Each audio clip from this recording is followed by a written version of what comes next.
Погрешните политики на власта доведуваат до зголемување на цената на електричната енергија, децидни енергетските експерти.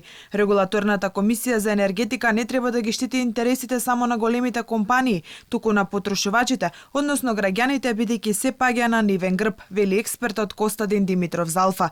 Димитров вели има причини на чиј резултат следува покачувањето, но истите се и многу сомнителни. Пред 2 години, кога се обезбеди као смалување на цената на производната на електричната енергија од 42 евра за мегават саат на 35 евра за мегават саат и беше тоа многу потенцирано дека работат економски, направија голем профит, рекоа, со продажба на електрична енергија во летен период и ги испразнија во нашите акумулациони езера со една погрешна политика, као направике. Каде тој профит сега да се влие овдека, да нема покачување?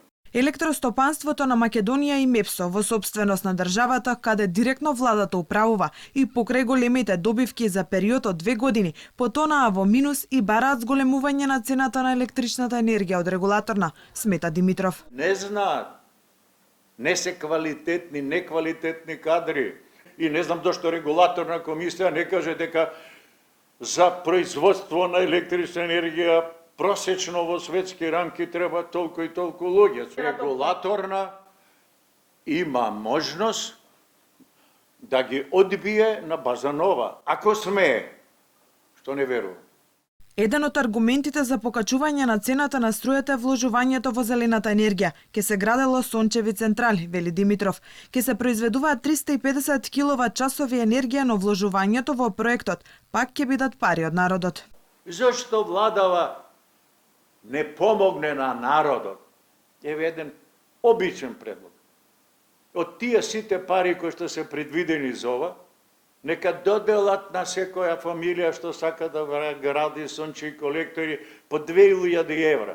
Одеднаш кај имаме, помагаме на буџетот на 100.000 фамилии, смалуваме потрошувачка, ги смалуваме загубите за транспорт на електрична енергија.